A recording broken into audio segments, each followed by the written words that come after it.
Yeah, it was fascinating. Can I tell you one of my, like, I say crush. I don't know if you can use crush in the Me Too era. Yeah, you can.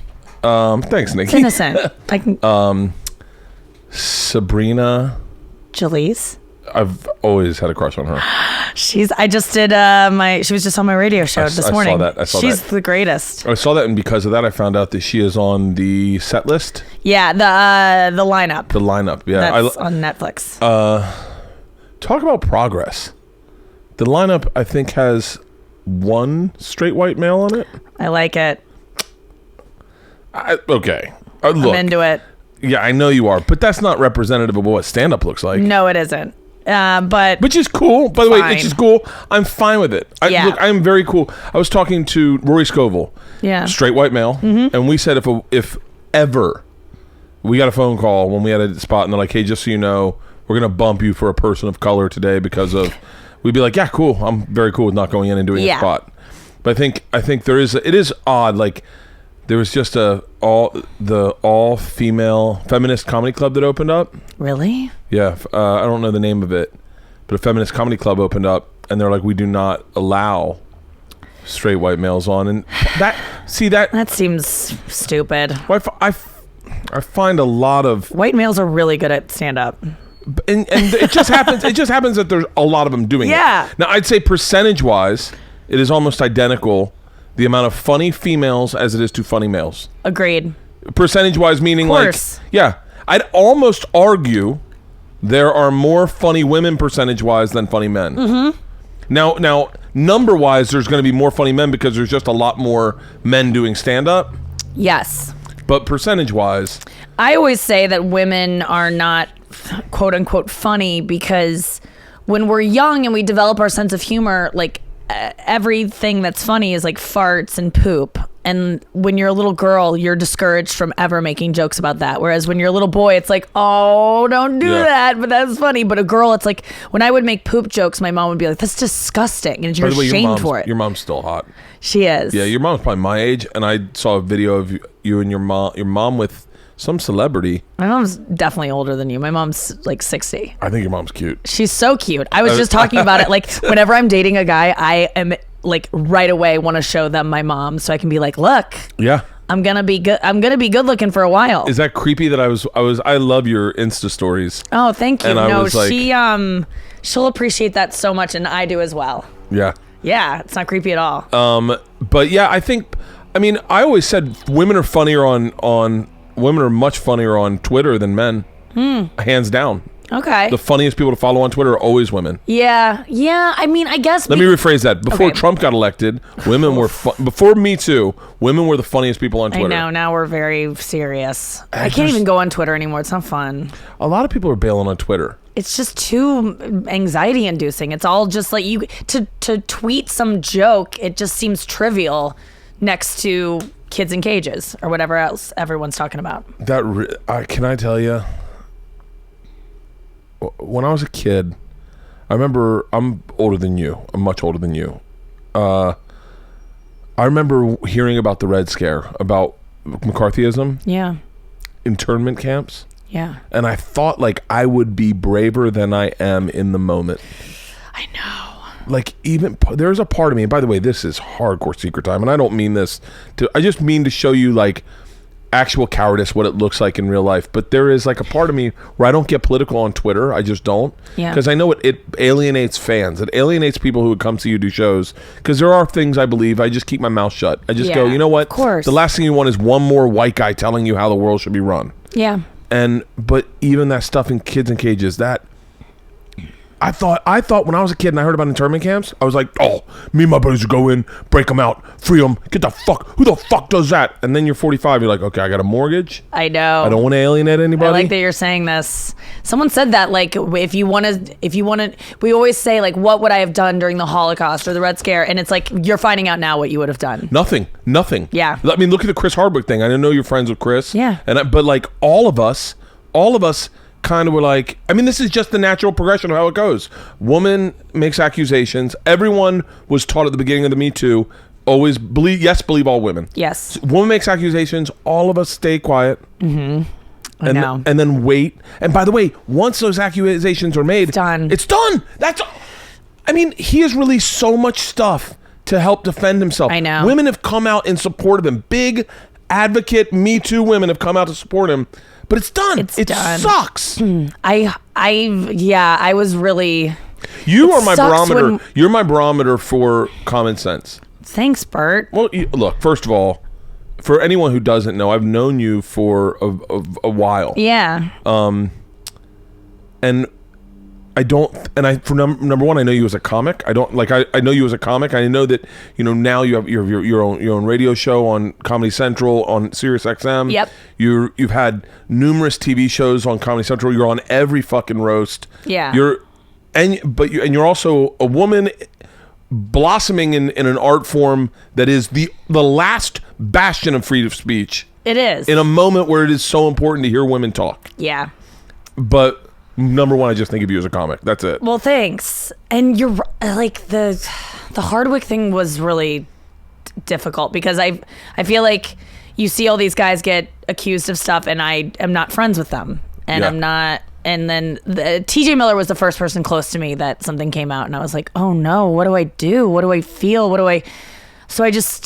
I did, I think that Chris and TJ and all these guys know that I can't come out and say, make a statement. Like, not, at least not yet. Have they ever hit you up and been like... No, and I don't think they would, but I did reach out to both of them when it happened and said, I'm your friend. Because regardless of if it's true or not, I am still their friend, and I'm there for them emotionally if they need support. And just because I know that I put myself in their shoes, like if I was going through that and if I did it or not, like just having everything taken away from me that I've worked for so hard overnight.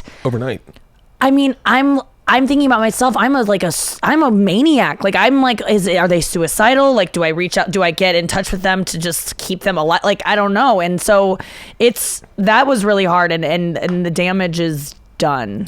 As soon as it comes out, damage is done, which is, look, I mean, I have to say this just this sounds really shitty, but in defense of that young lady, Chloe Dykstra, the one thing I have to say is that I've been in bad relationships. Yeah. And in her defense, sometimes the only way you get closure is for people to hear you say out loud the bad things happen to you. Yeah. But it just is like it's gotten so volatile now with social media where everyone just condemns everyone as if they've never done anything bad.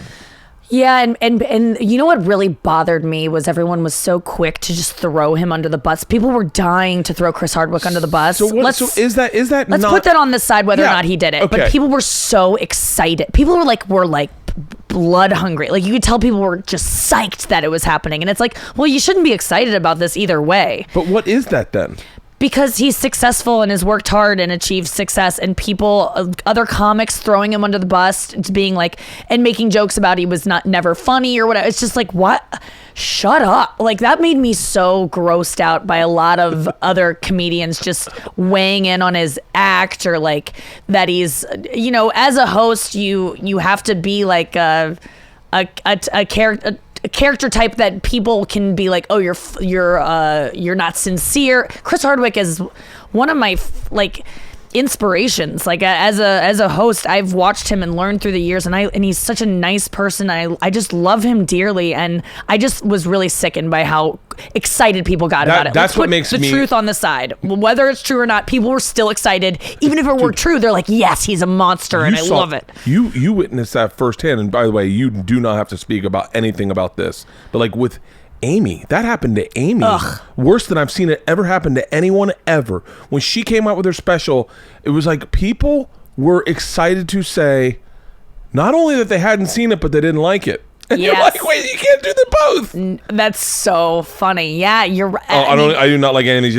I heard it was horrible. And you're like, well, you can't do both. It just shows me that success comes with a huge price, which is that people hate you. People that you came up with hate you for it, and they are waiting till the second that they can jump on a bandwagon and take you down. And I've seen it with Amy. Like, people hate Amy. Like, people hate Amy as much as they hate Trump. It's crazy. They really do. They really do. And it is the mirror image of like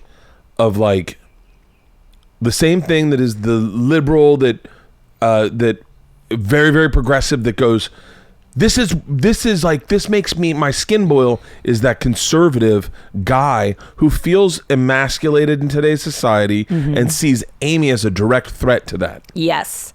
And the thing was, 2015, everyone loved Amy Schumer. Like, the world was on board. And she rose so fast. And now I see it, like, I'll have like a 70-year-old Uber driver, and he'll have an opinion about Amy Schumer that he will thrust on me that I don't even want. And people hear I'm a comedian, and then they have to weigh in on her. Like, people have more opinions about her than they do about me after seeing me. They're just like, oh, they have to compare me to her. Yeah. And then I always just go, do you not think that I'm friends with her with what you're saying? Like, she's one of my favorite comedians and will always be one of them. So watch what you're saying. And also, like, these people are such liars, because the same people that hate her online and will talk shit about her behind her back, I walk down the street with her, I love you, Amy, I love you. They fucking love her. People are so fake. Yeah. And the way that she has handled it, I don't think that I would be able to do it. It makes me never want to be even close to that famous, because I've actually toyed with that. I've actually toyed with the idea that, like, hey, I wonder if I could just kind of milk this. Yeah. Like, just keep it right here. Yes, like, you should. And then really enjoy my life. Your life is great. Like, why do we need more? My life. Today I was going into a meeting and I saw two homeless guys, and I had a little windfall of cash in my pocket. Yeah. Like, just random cash. Yeah. So I went up and gave them each $20. I said, hey, have a good 4th. I don't even think they knew it was the 4th was coming up. I don't know why I said good 4th. Like, they were going to go, oh, we should barbecue now. But I just gave them each $20. And then I was like, there, we did our good deed. And I hope that changes something. And then I don't know why I'm telling this story, but then I missed the entrance to the building. And the one guy, the most lucid of the two, was the one who was like, I think the entrance, are you looking for the entrance? It's that over there. And so I went the wrong way. And then I came back on him, and he was talking on his cell phone, arranging plans for the weekend, and he had no cell phone. And I was like, oh wow, this is not, I'm not affecting change at all. I mean, like, that is so, like, because you can look at a homeless person and go, like, my life is great, and then you go on Twitter and you look at, like, people's, like, how many followers people have, and you go, I am so far from ever having that amount of, like, Pete Davidson. Yes. Pete Davidson. By the way, I've known Pete for a long time, and I'm a fan of Pete. I love Pete. You'll never hear a bad word come out of my mouth about Pete. He got like 1 million followers last month. I know. Like 1 million. Like, the 2 days before, like, it came out that he was dating Ariana Grande, I had seen a picture of him, and I went, oh, I'm taking a shit, and I go, Pete looks cute. I go, he's get his hair. He did his, like, hair, and did he get his teeth done? And then I went, oh, this is ridiculous. I did a video. I go, oh my God, this is what my life is. I'm a 45-year-old man taking a shit, and I just had the independent thought that Pete Davidson looks cute. And then I was like, you know what, guys, weigh in. And then I said, put a picture of Pete up. I go, tell me if you think Pete looks cute. Not realizing that 86% of my followers are men, so no one's going to say he looks cute. And then Pete texts me within 5 minutes going, hey man, thanks for all the negative feedback about how I look. Oh my God, of He's course. Like, I've never felt shittier about myself ever. No one's ever going to weigh in and say nice things. No grown man's going to be like, he does look cute, Bert. But yeah, my life is great right now. When you look at Amy, I was there. I mean, you've been there for the whole path with Amy, but I was there when she was literally no one. Yes. I mean, she had been on Last Comic Standing, but then I was there. You guys did the reality show together. We did the reality show together. Yep. And then I was there right after she did the roast, and she was doing a theater tour. Oh yeah. And Jeff Wills was with her, and we went out in Portland. This is how long ago it was. Mark Norman was there, and I had no idea who he was. Huh. And I've since partied with him, and he's like, we hung out in Portland. And we went back to my hotel room, me, Amy, Mark, my feature act, and another comic. And she was very vulnerable and was saying, I can't handle this pace. Like, I don't know if I can go faster than this. This is overwhelming to me. Yeah. And I remember going, I've had overwhelming in my life, and I'm overwhelming is, by the way, barely a pace at all. It is a tortoise's pace for me. Is overwhelming. Really? Yeah. You pack it in, Bert. I had 3 meetings. I had 2 meetings before this today. That's a lot. Okay, that is a lot. Okay, good. That's a lot. Yeah, and I was automatically like, I am definitely getting high after this. Yes, I would have gotten high before it. That's a lot. But I remember watching that happen and then seeing the rest to come, and I was like, oh, I don't know if that's enjoyable. I don't know. It's not. I don't think it is, and I think that she's worked on it a lot to be able to get to a place where she doesn't read comments and feels good about herself. Like, she's genuinely like healthy and doesn't let it rolls off her now, but it took a while to get there. And you just see, like, I have friends who are, you have friends who are famous. It's not a happy life. Like, you're very isolated. You're paranoid that everyone's talking about you or taking pictures. You can't really go out. People come to you. It's not the best life. And yet it's all we are trying to achieve, is that more and more people like us until everyone likes us and we're like, it's fame. And then everyone hates you. And then everyone will take you down. No one just remains up. Okay. No one. Then here's the question I ask to you, because secret time, I was with a bunch of very, very, very, very, very powerful people in Hollywood who predicted out loud that you are ready for your moment. They were like, you know who's going to have their moment? Any second now, Nikki Glaser. And I went, that's so funny you say that. I go, I've been looking at like Nikki, like what's going on with your career, and it does seem like you really are poised for the first time, in my opinion. Yeah. And I know you've had a lot of opportunities, but you really are poised to hit the track in full speed and not feel like you're out of breath. Yes. Are you ready for that? Yes.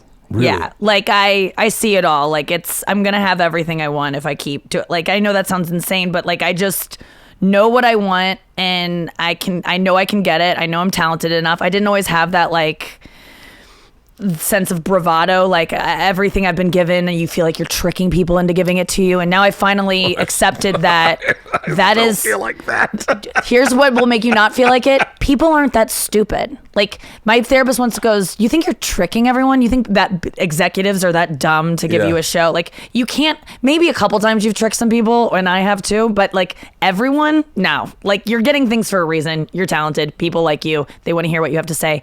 I do see, like, my trajectory is not, there's no going down. Like, I'm going up. And it sounds like weird to say that, but I just know that it is. Like, the past couple years. But you're doing it in the way that the way that you see someone losing weight and you go, oh, you look great. And then you think, oh, that inspires me. I want to do that too. They're not going to get fat again. They're just going to keep being healthier.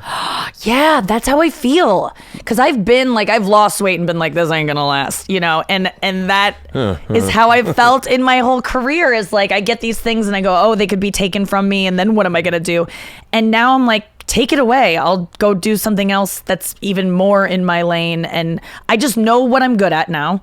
I know what I like to do. I've been doing it long enough.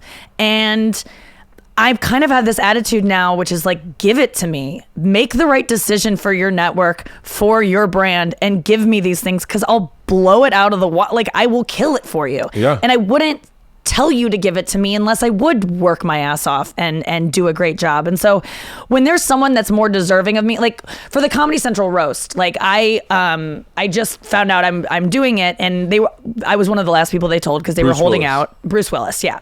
They were holding out, and for other names, which I understand, and I've been through this process before, but I said to them, like, you got to give me 2 weeks or I'm not doing it, because I need to prepare. I want to do a good job for you guys. And that wasn't what had them give it to me, but I do know that someone else turned it down, and I think that's why I got it. Another female comedian, and I knew that they would go out to that female comedian. You realize I am dying to know the name. Natasha. Oh, okay. Yeah. And I wouldn't. Right now, everyone on my podcast is going, oh, that's how it works. Yeah. That's how it's supposed to work, guys. So Natasha decided not to do it. And I didn't. And I knew they would go out to her before me. But I also said to them, hey, guys, why don't you have 2 attractive younger women on the dais? Like, I know that's like the whore category that you have for all your whore jokes. And like that it might be, you know, I was just like, now's the time to have 2 women, because I understand that you need one of each, but we're both funnier than a guy. I'll tell you right now. I know for a fact you are funnier than me. I think you're funnier than me, but I think especially in that scenario, I can't do that shit at all. There are a lot of guys who would get the opportunity who just can't do it. Yeah, and that's how I felt, was just like, it's a skill that It's a skill set. Yes, it's a skill that I have, and I know, and Natasha has it too, and I'm like, why not have us both? But that's the problem, is that like this whole Me Too movement, they're like, more women, and they talk about it, but they're not really like invested in making any changes, because it's one. I would love to live in a world where Natasha and I could both do it, but if she would have said yes, I wouldn't be doing it. So I wrote her a text being, thank you so much for turning it down. That is kind of fucked up. It is. But because, and that's the thing, is like, that's how I got my radio show, was just telling Comedy Central, like I heard they were looking for a morning show, and I go, I'll do it. And they're like, well, yeah, we have some names. And I go, no, you're insane if you choose anyone over me. I have name recognition. I had a show on your network that you regret canceling. Yeah. I have radio experience from doing the road forever. I've done 1 million podcasts. Like, give it to me. Yeah. And then they did. And it wasn't, and they made the right choice. It wasn't like I bullied them into it. They made the smart choice. And I feel like when you present things like, guys, I'm doing you a favor by offering my, like, yeah, I'll kill it. I'll work hard. Like, I'm not going to phone it in. I just did a game show the other day. Not the other day, but I've done a game show that aired recently. I shouldn't even say what it is, but I was watching the host, and I was just like, God, you're getting paid so much goddamn money, and you're phoning it in, and I won't do that. I won't do that to a network. If you're gonna spend money on me, I'll fucking work hard. Yeah. And that's what I bring to the table. Like, I can't. That's undeniable that I'll work hard, and if I work hard, I do a good job. I have a track record. Yeah. So I feel like that, I think you're right. Like, I know that unless there's some terrible accident, or like my depression rears its ugly head in some way that veers me off course, I'm going to have everything I want. And I don't think it's besides a man that I have no choice over. Can I tell you, part of me feels that, and this is, by the way, a sidebar, and that you can tell me to shut my mouth if you want. Part of me feels like your success right now is also predicated on the fact that it feels to me like I've listened to you on podcasts, I've heard you come out when you were dating someone, and I feel like that's a distraction in your life sometimes. So much. I feel like right now the reason you're doing so well is that you're almost swimming in Speedos, like you're gliding through the water. Everything you do has so much. Like when I did your live show, you carried it. I am not good at that shit. Like, I'm good at live, being a guest. I could not have done what you did, where you went on and you started a show, and it's like you had prepared, you're ready, here's what we're doing. Yeah. And it was sold out. And I was like, whoa. Yeah. And that's right after that is when I'd heard independently 2 different people that are both very successful. Michelle Wolf's name came up. And they're like, she's having a moment. And then they're like, you know who's about to have their moment? And I said, wait, who? And in your head, you're like, please say my name, please say my name. And both of them said, Nikki Glaser, you watch. And I went, that's nice. I see that. I was like, that's so funny. I see that. Yeah, it's happening for sure. But it is, I feel like I feel very in control of my career, but like my personal life, I feel it's really hard for me because I know so fiercely what I want with my career. And like, I know, and I haven't always been this way, but I just see what's going to happen for me. Like, I see it ahead of me, but I do not see finding a partner to share it with, and that really bums me out. I have no control over men, and I hate it. Like, I cannot predict you. I can't trust you. I trust Hollywood more than I trust men. That is a bold, and I really do. I'm realizing it right now. I trust corporate. I trust executives of cable networks more than I trust men, because I have just been burned so many times recently, and I don't know what the fuck to do. What is it? Well, I just got told by my friend who is a psychotherapist. She was listening to me lament last night. She's dating one of my best friends, Pete Lee, and I was just like, I'm done with these dudes. Like, I literally the other night invited a guy over to have sex with me, a guy that I've like made out with a couple times, and I was like, you know what? I don't take him seriously. I'll just have sex with him, because if I do take you seriously, I'm not gonna have sex with you, because I'm not going to give away the fucking farm for free. But this guy was just like, I want to get a dick in me. I need it now. I was in the mood that night. I invited him over, and And he was like out and about, not drinking. Like there's no reason that he should have not come over, but he like didn't acknowledge that I invited him over, which really hurt. And then and was like, I'll call you when I'm done with this, and never wrote me back. And like we had been like chatting up until this point. And I'm like, I can't believe I was waiting at my apartment I like didn't binge eat that night, which is like my favorite thing to do when I get home, because I was maybe gonna hook up and I didn't want to like throw up on his dick or whatever I was gonna get into. And so I had less fun. I was waiting there like this, just some sad matron. And he never showed. And I'm like, I can't believe, this is like a weird thing. I can't believe that guy was going to get to fuck Nikki Glaser, and he passed it up. Like, I'm a catch.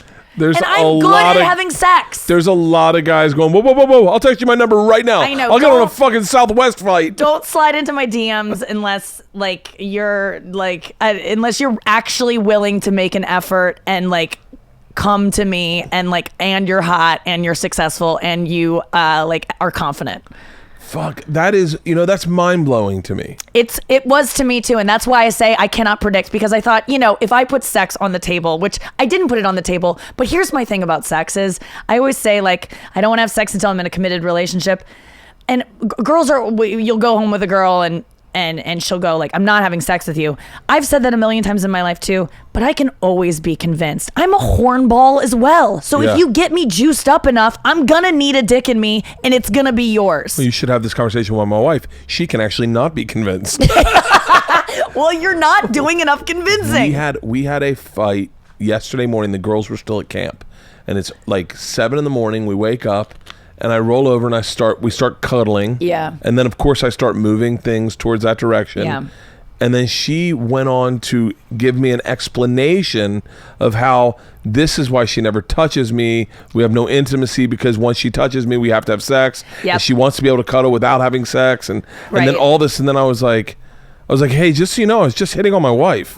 Like, I wasn't like, I go, I'm a good guy. I don't cheat. You've seen me on the road. I am. No, you're the I'm on greatest. The straight and narrow. You really always. are. And that is like rare. And then she goes, okay, I fucked up. I really fucked up. I should have. But then now I'm like, I feel like I told her, I feel like I'm in an abusive relationship. Yeah. This is what an abuser does. They punish you for something you didn't do and then forgive you for something that you got punished for and then she was like, oh. I'm glad you said that to her. Yeah, and she was like, wait, hold on.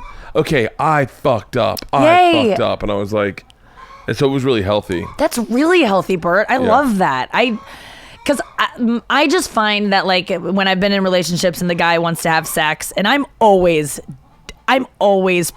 don't think I've ever turned down sex. Like I literally don't think that's not to say, by the way, I don't think I've ever turned down sex either. That's not to say that I won't, like when I'm married. I don't know what it's like. Like I don't begrudge any woman for doing that, but I don't think I've ever turned it down. I've always had like a higher sex drive than the person I'm with, or at least on the same page. But I do find that, and I hate to reference this, but like okay, so I feel like guys never do enough foreplay, and I know that is the most cliche thing in the world. No, it's not cliche. That's 100%. It's I once told my wife, enough. She goes, let's do the things. Let's share the things we both like. And I went, okay. She goes like, what do you like when I do to you? I go, when you touch my dick. Yeah. And she was like, well, okay. What else? I go, no, that's it. Just start there and let's end there. Because that's also our formative years of masturbating is quick, get it done. We're in the shotgun offense. We need to get downfield in 2 minutes because you don't want to get caught. It's so stressful to be a guy and to have to mitigate like the fact that first of all you got to warm the girl up, so you want to do foreplay, but you're worried about like when I get an erection I need to keep it and then I need to last a long but not too long, and there's it is mental gymnastics to be a guy with your dick. I totally understand that. But what I'm learning about my body and about being a woman and like this whole, I've never wanted to ever say, I need more foreplay. But even for myself, when I masturbate, I don't even give myself enough foreplay. I like start going in hard and then I go, I can't come. And then I'm fucking frustrated and I beat the fucking thing on the bed. The other day I was beating it on the bed going, why can't I come? And it's because I didn't warm myself up. I need to sit there with my vibrator loosely put on my lap, watch porn for like 30 minutes while it just sits there and does its job, and then I can go in hard. But like to just start hard, like I'm doing it to myself, so I don't expect a man to ever understand that. But I do know that whatever you think is enough time, just double it. Use that. And because I was recently dating this guy, and we decided that we were going to maybe pitch a reality show together where we like fell in love on a reality show, because we could sense that we were like headed towards that way. And so we were like, we want to save it for the cameras if we do it. Yeah. So, but we were like, we still want to hang out before we pitch the show. And we're like so into each other. So we just decided we're not going to kiss. Can I tell you, it was the hottest thing I've ever done in my life, and we never were alone either. If we would have gotten alone, it would have been on, but we were in public the whole time. We would just, is this guy a comedian? Mm-hmm, we would just hang out. Yeah, you probably, I'll tell you off mic. Because there's a game I want to play with you after this. Ooh. I want to play, because I know you've dated a couple comedians. Yeah. And I want you to celebrate them as an ex. Ooh, okay. Like not talking shit about anyone, but go through comics you've dated and celebrate them. I'd love to. Yeah. And I would like to include my actual ex who isn't a comedian on that, because he always says... Is he the producer? Yeah, because he always used to say that when I would go on podcasts, I would always like talk shit about him, and then my exes, I would always be nice. And I'm like, yeah, because it's not funny to be like, my boyfriend's amazing, you know? Yeah. And it's so funny the way people hear... Sorry about the flies. No. So funny the way people hear...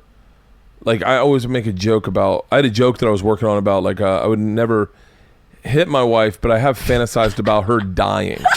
Yes. And people immediately say, no, Leanne, for the podcast or her podcast or Instagram, they're like, whoa, what the fuck? Oh, come on. But yeah, it's not fun to just celebrate your wife. No, it's not. It sounds like you're cheating on her. I used to work with a comic who would always talk about how much in love he was, and he just cheated on her nonstop. It does sound like that. Yeah. But that's the comedy is like, if I was to then, but also if I was to talk shit about all my ex-boyfriends, that seems like bitter and weird. So it's like, it made sense to me why I would always say nice things about my exes, which I didn't really always have nice things, because he would always be like, you're so nice about your exes, and then you trash me, and I'm like, you're right, that's not fun for you to hear, and I'm sorry, and I'll try to do better. So go back to this reality show. Okay, so the reality show. So we would just like hang out and go on dates, like out and about in LA, and like we would go to like just bars and restaurants, and we went and got massages, but we were just touching, and it wasn't like touching like rubbing genitals, like just all over each other, and it was the fucking hottest thing I've ever done in my life. And if I could have a relationship with this guy where we never kiss, I would probably do it, because it was tantric. It was so hot. I mean, I'm thinking about it now, I'm like, huh. And this guy came out of nowhere too, because this guy, he slid into my DMs like a year ago, and I was like, get out of here. Who are you? I don't even know who you are. I've barely seen your act, Chris D'Elia. God, I wish. No, I've not. Chris D'Elia's always just been like this guy that I'm just like, I don't take him. He's with supermodels. I've never even thought like, oh, I could have him, or should I entertain the thought of it?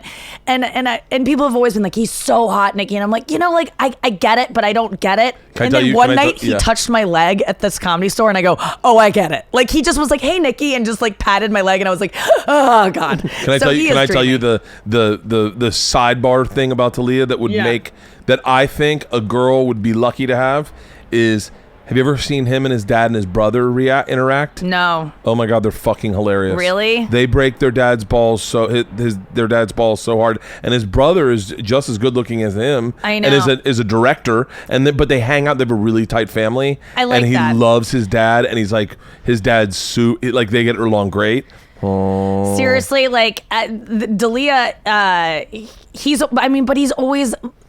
dates the hottest girls I've ever seen in my life, like ones that I'm just like, I don't even understand how hot they are. So like, he's not even, I feel like I've been through every comedian that I want, like I've gone through, and that's why this guy surprised me, because I had never even heard of him, and then he slid into my DMs, and then he like, and I've usually pursued guys, and I've been the alpha, kind of been like, let's make out, let's do this, like I lead the way. And this time I was like, I'm just gonna take a back seat, and he came at me hard, and I literally was not attracted to him at first. I was like, ugh, get away. And because I was so like not replying to his DMs, not even like not acknowledging him in public, because I didn't even think of him that way, it was like he loved that.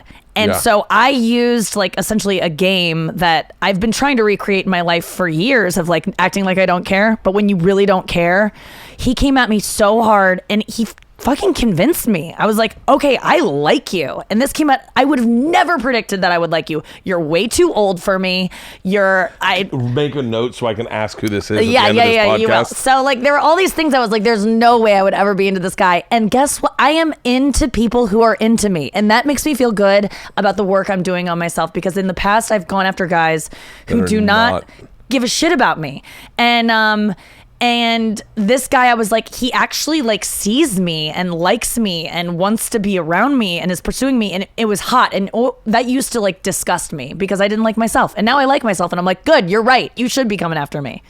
That's really interesting. I've always, I'm going to put a pin in that thought. But what happened with this guy is that nothing ever happened with him because he was in an open relationship at the time. I'm into open relationships, so I was like, I don't give a fuck. Like, we're not anything. We're just like going around town touching each other's legs. Like, what? I don't care if you're banging some girl on the side. Like, I don't care, and I wouldn't care if we're in a relationship. My thing is that I want to be the main chick if I'm in a relationship. I didn't want it with this guy immediately, but I was like, eventually you're gonna have to lose these side chicks, take on me, and then you can get more side chicks. But I can't come into a relationship with girls who've been there before me and think they have a one-up on me. You need to orangutan him.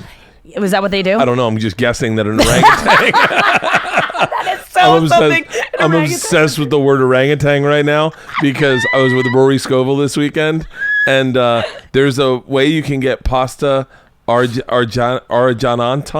I forget what the word is. It was like scallops argentan. Okay. And I thought it said orangutan. And I went, oh my God. And I started giggling. And then Rory immediately goes into an improv and he's like, how do you guys cook your orangutan? He is so funny. He is fucking hilarious. He loves camping. One of the funny. Yeah, I'm camping now. What, you like camping? No, I told him that I thought he liked camping and he's like, I don't camp at all. He doesn't Doesn't he look like he camps? He looks like he camps. And he's going to gorges on the weekend to just see different bluffs. He's the kind of guy, if I go, Rory's the kind of guy that would wear gray shoes with black socks out. Oh my.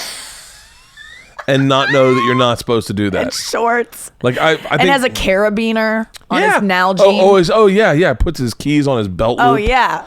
Not that guy at all. So then let's do the game. What comics have you dated? Joe DeRosa is the one that I'm kind of notorious for, I guess. I did not know you dated Joe DeRosa. Shut up, really? Joe DeRosa. Okay, let's close with him then. Okay. I've dated. Here's the problem, Bert. A lot of guys that I have like dated were like I was very young and they were cheating on their girlfriends, now wives, with me. So I can't even reveal who. Okay, I'm so glad I didn't start guessing names because I already know the one you're talking about. No, there's been like 5. I was real? like a busy bee when I was like drinking and living here when I was 24. I dated a lot. I like would sleep with guys that had girlfriends because I didn't like myself and they didn't really like me and didn't take me seriously, and I was just this side thing. And then they ended up like, I just thought like, it's not good to be another woman. I felt bad doing it, but then they end up marrying them, and you're like, no, you don't marry the girl you cheated on, but they do. Yeah, I don't. And then they continue to cheat. So then, which ones are fair game? I mean, who are you? I'm not going to say one. I honestly don't even know who I've dated. Okay, I dated Chris Fairbanks. Okay. I dated Dan Soder. Okay. He'll love that I said that. And oh God, I slept with. Trying to like, I honestly, who are you thinking? Will you mouth it? No. Are you serious? Yeah, because I think I know. No, because I don't want to edit here. I'll here are the two that I was thinking of. Oh wow, I haven't even named the two. God damn it. That I know that you're one I could be off on only because I don't know why I thought it. Hold on. It really is embarrassing how many comedians I've dated, but I can't help it. This one definitely I'm guessing cheated on his wife with you. Oh dear. These are the two I was thinking. Oh, okay. The first one never has happened in a million years. Are you serious? And he's not. The first one is not married. He's not married. Okay. Greg Warren is one of my best friends. Never. Yeah, he's one of your best friends. Yeah, never had even a thing, like even a flirtation with him. Okay. He's always like been like an older brother. But I love that guess. Pete Lee. Yes, he is the other one. Okay. He was the one, and I can definitely talk about this. He was my first love, second person I ever had sex with. Whoa. See, I had, and I apologize. Pete Lee was one of the few guys that I would get confused with other guys that were road guys. Yeah. But I just saw the movie he did with Tommy and Chad. Yes. Which was fascinating. And then I immediately texted Tommy. I was like, what's Pete Lee like? 'Cause I know Chad. Yeah. I know Tommy. I go, what's Pete Lee like? He's like, interesting. Lovely. Yeah, he's like, he's a great guy. He is the greatest. And he was like, he dated Nikki. And I went, wait, shut up. And then literally the next day, he's on your Insta stories moving to LA. Yeah. And so I was like, well, shit, I got to hit him up. I'd love to have him on the podcast. Oh, he would love to. You got to have him on. He is fascinating. And great head of hair. Yeah, such good hair. I love when guys really pay attention to. I never would notice hair. Definitely. Let me tell you, I hate Nate Bargatze's hair. Oh, he has good hair. I hate Rory Scovel's hair. Oh, yeah. I'll keep my hair over Joe DeRosa's. Dan Soder wastes his hair. He fucking wastes his hair. He totally does. Fucking accountant head he has. He wastes everything. Like, he dresses like he's in seventh grade. Like, he's an attractive guy. Like, he has, like, they would queer eye the fuck out of Dan Soder. Because he is so dreamy. Yeah. He's a leading man. Like he's in a movie with a deep voice. Hi, how you doing? I'm Dan. Oh yeah, he knows how I feel about him. I fucking love Dan Soder, and I think he is one of the most like dreamiest guys ever. But he was in this movie called It Had to Be You, where he plays the romantic lead, and he's so embarrassed by this movie that he doesn't talk about it. Are you serious? But it is literally one of my favorite romantic comedies, and it's called It Had to Be You. You can find it on iTunes. Dan Soder is a leading man, like adorable. It's such a good movie, and he did such a good job in it, and he's gonna kill me that I even put this out there, but definitely watch It Had to Be You with Dan Soder as the romantic lead. You know how like Rory Scovel came out of nowhere and I Feel Pretty and was just like such a great romantic lead, and you're like, oh my god. By the way, that was the best thing that ever happened to him, because they started cutting his hair cool. Yeah, and then he learned how to do it. You could tell someone was like, all right, I understand you have hair, but you know you're supposed to comb it, right? It doesn't flop on your forehead to let everyone know that's where your eyes start. God, some guys are so clueless, and it does help that they're like hair and makeup that like take over at some point when they do some shoot, or give them a shirt from set, and then that's their new shirt that like sends them on this new journey. Someone said to me one time, you should only wear blue. And I have so much blue. You have so much blue. I have so much blue in my fucking everything I have is blue. That's all I've ever worn. Because one person and my wife's like, hey, you know, other people have other colors than blue. I was like, well, I can't wear red. It's not blue. And other people have other opinions of what looks good on you. You've just been this one costume designer. Okay, so let's take. What do we have? Joe DeRosa, Pete Lee, Dan Soder. Yes. And was there one more? Chris Fairbanks. And Chris Fairbanks. Was okay. Like so we'll do those four. Okay. Who was the funnest to dick around with?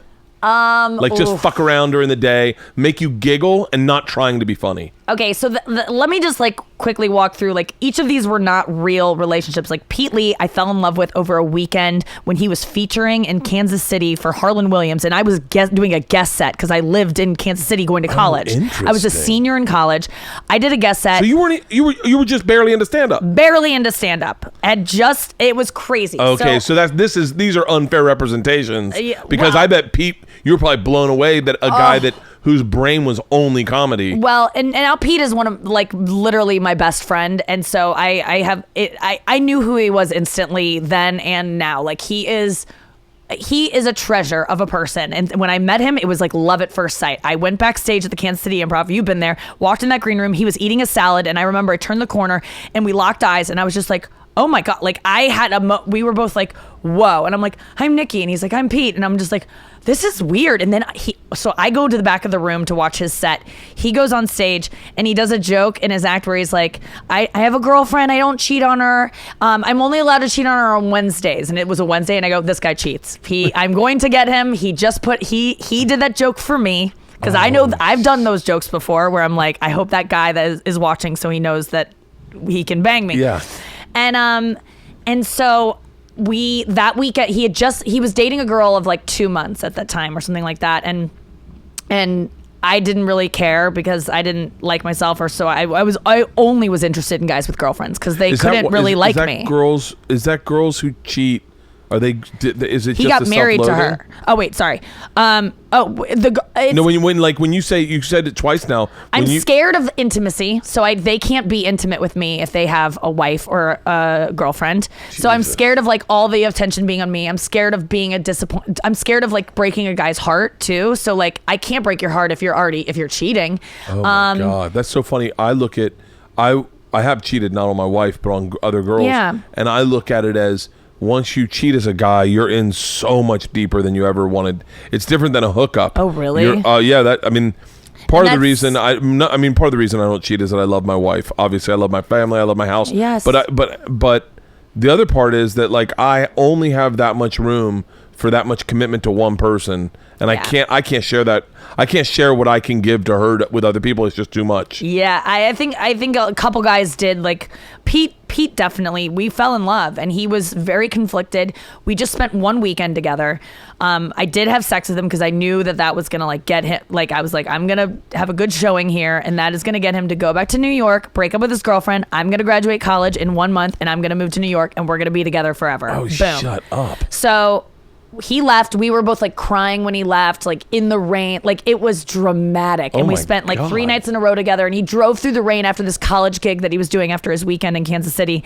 And I go, if you come back drive 3 hours from this college, I'll have sex with you. And so he drove back. We had sex. He gave me my first orgasm, which is devastating to a young girl's heart. Like I had never even masturbated myself to one, like my first one ever. So I'm like, this guy is magic. And so then he goes back to New York, and we talk every day. We are like saying, I love you. He's writing me letters. And then my friends start going like, hey Nick, you gotta like cut this off, because he's getting the sex from her and he's getting the emotional support from you. Like, he's never gonna would he ever leave her when this is kind of a perfect situation for him. So I was like, okay.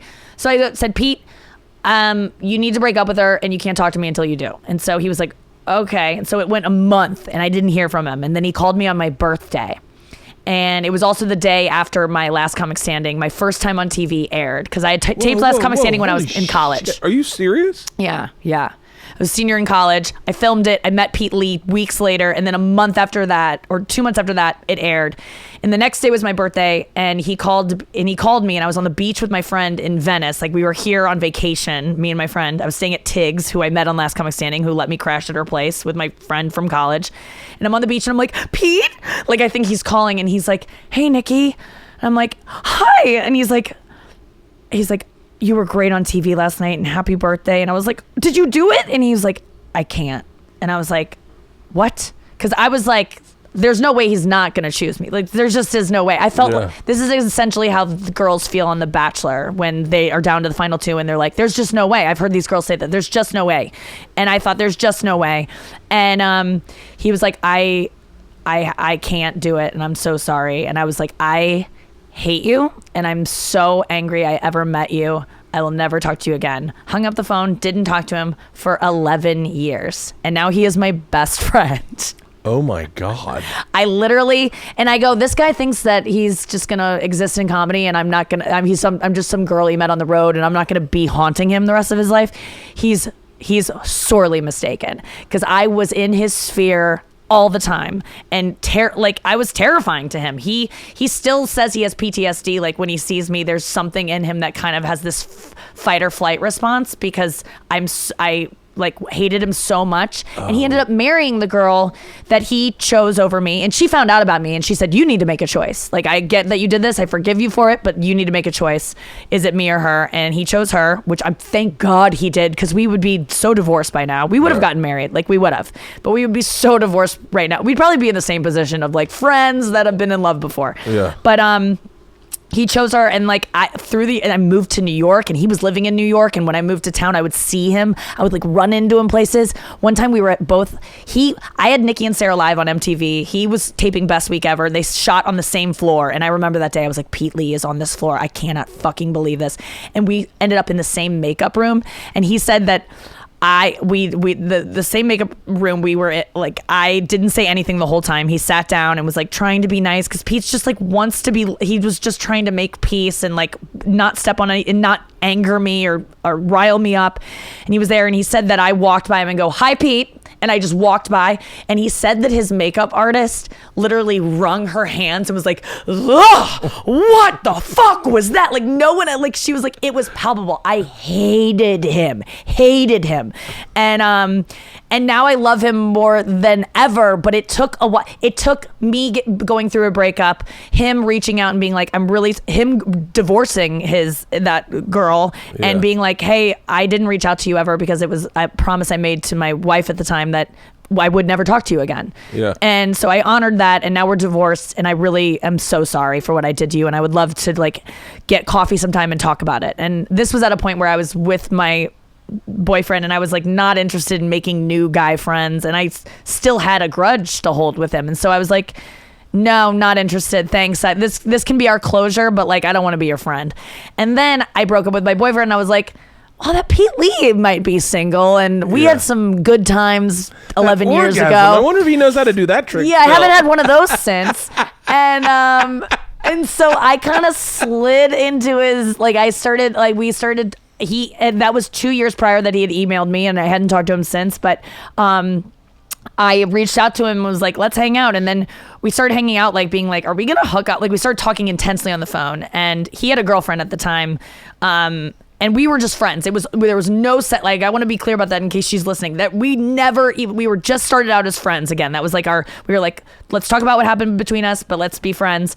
And then I started to sense that like he was getting emotional. We were having an emotional attachment. Like, there's something here. Yeah. And I go, I know you haven't told your girlfriend about me. I know I'm not in your phone as whatever, as Nikki. I go, what am I? Number. Exactly. I go, what am I? And he goes, Josh. And I'm like, exactly. Josh? Exactly. Oh, fuck, I love Pete Lee. I know. Josh. So he goes, yeah, you're right. I can't tell her about you because she would hate you. And I'm like, but we're not doing anything wrong. And he's like, I know, but like she wouldn't be able to handle it. And I go, well. Who else knows about me? Oh, just my friend Josh. He's called a couple times, and I'm like, hey. By the way, I have like 3 bits that I'm writing for you as you're doing your act. Yeah, but the first one is the fact that even your right hand treats your vagina like a man. Like, it just goes, and then all the things you'd catch your right hand doing, man stuff. Like the other day, I just grabbed a beer. I don't even drink, but he's like, fuck it. You know, just getting so mad that I can't please myself. And then the other one is that you and that guy dated but didn't kiss, and it was so hot. And then I thought, imagine how much you would have liked being Amish. Like, you would have loved it, where you're combing a horse and you see him from across the pasture building a barn, and he's just like, and you and him are making lemonade, but that's all you can do because the elders are watching. How hot is the first Amish kiss? I would be like, whenever there's those like a Mormon, Amish, any religious of any kind, because I feel like I feel that way. I feel like I grew up so terrified of sex and like and edging my whole life, and then but I would have been such a dope Amish. Oh my God, you would have been next I literally level. Would have rolled around in the hay with someone. Hi, Jebediah. Your dad let you take the wagon out today, huh? Oh my God. I'm taking the sheep out for pasture in case you find yourself in the field later. God, I probably would have been more sexually adventurous if I had grown up like religious than if I grew up the way I was, because I was like, I talk like I'm a whore now, and I'm getting ready to be called a whore a lot on this roast of Bruce Willis or whatever, but I genuinely, like, I've only slept with 16 guys, which is not a lot if you look at any man's number. Wife. Yeah. My number is 6, so. Your number is 6? 6 guys. No, I'm kidding. No, 6 girls. Yeah, that's it. Oh my God, Bert, that's insane. But that's not my thing. See, like my currency, I think, like the thing that thrives my soul isn't sex. It never has been. Yeah. It's really intimacy. Like I crave intimacy. I crave like it's funny the things like if someone talked about you, I'd say two things. Number one, I think you're beautiful, but I think you've gotten prettier the older you've gotten. Oh, thanks. When I first met you, I was like just a little kid. Yeah. Like, you just had a little kid features. Oh, yeah. Like, honestly, I swear to God, you and Amy both. I used to think Georgia and Amy, my oldest, looked identical to Amy. Yeah. And I was like, when Amy grows up, she'll be prettier. But she was a grown up. Yeah. But that's the way my brain thinks. Right. And I see that definitely in you, like especially just through Instagram. But when I see pictures of you younger, I go, I really see my daughters are like goofy little girls. Yeah. And I think you've gotten prettier the older you've gotten. Oh, thanks. But the things I think about you are like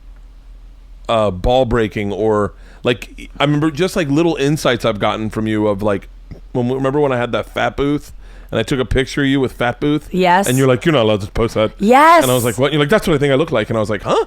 Yes. You can't post that. You can't post like yes. And I was like, oh, we had lunch at a Mexican restaurant that day. Yes. But like I like that stuff. That's my currency. Totally. Is intimacy or hanging out, or like the times you hang out with people when you long car rides. Yes. Sex has always been, I think mostly because I'm not great at it. I think my first time was traumatic. Yep. And so it's just not. That makes sense to me. And drugs and alcohol. Oh, right. Drugs and alcohol are my and food. Yeah. And food are my drugs real. being food. Okay, so we've got a stamp on Pete Lee. That's a this is your stamp. Great guy. And now he just moved to LA. Literally, well, he was flying to LA to visit me, and we were probably gonna we were meeting up to have sex because he broke up with his girlfriend, who I was in his phone as Josh as. He broke up with her because I go, I'm gonna do this to you again. You can't talk to both of us. I'm pulling out. I'll talk to you in 2 weeks when you break up with her, because that ain't gonna last. Yeah. 2 weeks later, we broke up, and I'm like, let's have sex and project our feelings about our breakups onto each other. I literally said that. I was like, let's meet up. He flew to LA. On his flight to LA, he met his now girlfriend, who he is going to marry. And we met up and we got high together with and I brought my sleepover bag over to his I put my dogs were out for the night. I was like ready to get it on, and I got it to his hotel. We smoked weed and we were hanging out, and I was just like, I don't feel it and I don't know what to do right now. And he was like, I don't either. And I was like, can I still sleep over and because I don't want to go home all the way back to Silver Lake. So we slept in a bed. I wore my noise canceling headphones. He wore his CPAP machine. Oh my Best God. friends sleeping next to each other. And it's been like that ever since. And the girl he met on the flight out here to bang me, who he told about me on the flight, told the whole story to, so she knows everything about me. They exchanged numbers to be like, oh, if I'm in Nashville or whatever. She now moved here. They live together now. Really? And they're gonna get married. Now. Yeah, it's crazy. But anyway, Pete Lee, yes. Okay, now walk me through Dan Soder. Dan Soder and God, I don't even want to get into it because that's another whole. I wish he were here for that. Because I haven't talked about him and I on a podcast before. Yeah, it just feels, because we had a similar kind of thing where I was angry with him for a really long time and did some things that I'm not proud of because I just wanted to hurt him the way he hurt me, and so I just wasn't the nicest version of myself. I've done some things I'm not proud of with breakups. Yeah. When that Hardwick thing came out, I thought, I've definitely done some things. I've definitely behaved in a manner that I'm not proud of. That if it did come out, I would be embarrassed, and people would then judge me based on that. Never anything horrific, but not being cool guy. Yep. I've never been the guy. I have a couple buddies who I could tell you without, they break up with a girl and then they're like, and that's it. I never spoke to her again. No, I never spread. She's a good girl. We still. I know. I'm like, how do you do that? I don't understand that. I go burn it to the ground. I know. That's what was I listening to? That is an old Usher. No, by the way, I'm gonna out myself as a closeted feminist right now. Oh my God! You shouldn't be closeted. No, but I mean, but meaning I'm a little more closet. I get what you're saying, but there are people, there are women I follow. Yeah, but you're not allowed to say that as a guy anymore. You should. But you're not allowed to, I don't think. What? I don't think you are. Things are so fucking confusing in this world. No. For a guy, for a white man, because when you say that, people go, oh, he's a predator. Wolf in sheep's clothes. Nope. Well, happy to have you. You're a feminist. You are. I'm sorry. You are. Just the way you are with women. What was I listening to? And they said the old theory was when a woman broke up with you, the theory was destroy that woman. Picasso, whose podcast was I just listening to? They're damn. I'm sorry. I'm gonna really out myself as a closet feminist. Do you know whose fucking hour special I watched? Joan Didion's. Just kidding. Nope. Oh, Nanette. Yep. Yeah, I haven't seen it yet. That's not her name. What's her name? Hannah Gadsby. Hannah Gadsby. I would not. I mean, by the way, nothing but respect. I would not technically classify it as a comedy special. That's what people are saying. I haven't seen it yet. But it is a powerful TED Talk. It's a very powerful TED Talk. It is a very powerful TED Talk. Yeah. And one of the things she said was in Picasso's day, by the way, I'm paraphrasing a very important speech, probably incorrectly, is that when a woman broke up with you, you had to destroy her. That's what you had to do in order to get to the next woman, was to destroy that woman. And that is pretty much what they did. That's why, if you had sex with a man, then you were a whore. No one could touch you. Yes. And so I don't know why we were talking about this. Oh, but I think part of me said, when you hurt me, I hurt so bad, you don't know what this hurt feels like. I need to now destroy you. Not by spreading rumors about you or stuff like that, but I didn't realize that that's what I was doing. My therapist helped me discover that, because I was like, I don't know why I'm trying to make him feel this. I don't know why I persist in this way with him.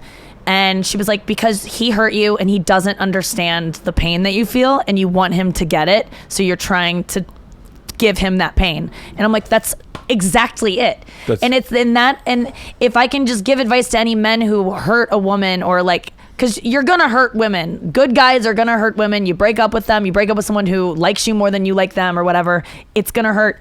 But just try to be more empathetic to the fact that you're hurting someone. Own that you're hurting someone even. And I think that can lessen her anger towards you in the future. That can go to girls also. Of course. When you said that, I was like, I don't think I've only hurt one woman. Oh, wow. Meaning broke up with one woman where I was like, this is over. All of my other times were walking into it. I take that back. 2 women. Yeah. Everyone else, they hurt me. I then welcomed them back into my life, cheated on me or whatever. Sure. I welcomed them back into my life, and then I hurt them. I welcomed them back to hurt them. Oh, that makes sense. To punish them. Yes. I think that happens all the time. Person. Yeah. And it's like, we're all just figuring it out. And what I was angry with him about was he so we didn't talk for a really long time, and then when we finally did, I apologized for my behavior, he apologized for his, and we came to an understanding. But he didn't do a good job of breaking up with me. He did a really bad job of it. It sounds like Dan a lot, by the way. He just hasn't had enough experience breaking up with women in the next girl is gonna have a nicer time than I did. You guys because are of it. very cool now, though. Yeah, we're great now, but we were really not great for a really long time. Really? And it was all my doing. He had, So wait, he reached out. Can I throw a guess out? Yeah. Did you guys hook up when you shot the special together? No, that was when that was during the shit. For real? That was Are you serious? Not good. Because I was not speaking to him at that time. And when we booked the special, we were talking, and we were like, oh my God, I wish he were here for this. I don't mean to say anything that he wouldn't sign off on, but that was I think he was really hurt by my behavior at that special taping, because I did not want to see him. I didn't want to be in the same room as him. I didn't want to come across him at all. That's understandable. It's understandable because I just had a fight with a woman that worked at ICM once. Just a fight with her. Yeah. We had gone on a road trip, and I had maybe I had been shitty. I had definitely been shitty. Sure. And maybe she wanted to hook up with me. I don't know, but whatever. I was still an adolescent in my head, so I was frat boy Bert. Yeah. And she got so upset with me on this trip that instead of driving back from Vegas, she flew home. And that's the last time I spoke to her. And then I had to do a showcase with her at ICM, and it fucked my head up so much. And God bless women's ability to forgive. But she walked up to me knowing I was shooting a showcase and that it was really important. And she came up and she said, I apologize for my behavior. Oh, wow. I shouldn't have flown home. I should have talked to you about it. And I went, I was an asshole. And she goes, thank you for saying that. Oh, good. And I was like, oh, cool. And you were able to do it. Yeah, and I ended up getting a deal at that showcase. Yeah. Wow. I got to thank that woman 100%. That's crazy. Yeah. That one you were so worried about going into. Yeah, I just, I took it upon myself to make sure I wouldn't see him. So I let people know that I don't want to see this person. I let production know, don't let me cross paths with this person if you can help it. And I think it got back to him from like, it just didn't feel good to him that someone was like coming in and rearranging his schedule for me when he was just going to be cool with it and swallow it. And I was like, I can't fake this. And this is important to me and I don't want to see you. And I think that hurt him. I think this is why part of me feels like maybe, I don't know if this is all part of the growth, but like why I think everyone kind of collectively is going like, wow, she really hit her stride. I wonder if you've gotten to this place emotionally where you're like, so when the last time I got really fucking hurt, I was 25 years, 20. I was turned 26, and I made a conscious decision. I go, I have issues with women. I've been cheated on a lot, and I was like, and I don't trust women, and I don't like women. And I said, I'm going to stay away from women. I'm going to stay away from women until I can figure me out, and then once I've figured me out, then I'm going to like slowly let them get back into my life. By the way, it didn't happen again until I was 29. 3 years I'd hooked up with some women, but I was like arm's length. I'd hook up with them and I'd be like arm's length. And then when I met my wife, we started dating for like 4 months and I was still doing that arm's length shit, and she dumped me. And I'd never felt like this. I went into a closet in my bedroom. I had a walk-in closet in my bedroom. I brought my bed in there, my TV in there, and a bottle of NyQuil, and I just took NyQuil to stay asleep for as long as I could because I could not handle the feeling, knowing I fucked up, knowing I fucking ruined the good one. Whoa. I cried the kind of tears that like I hope people get to do, knowing that it's not forever. Right. You know, that like I don't want those tears in life again. But like I welcome that moment of like you need it in a shower with one of those exercise balls in the shower because I couldn't stand. That's all I've ever wanted, to have a guy hit that point with me and be like, I fucked up. Oh my! And it made you come to your senses and you begged for her back. Crying in traffic, crying in my car.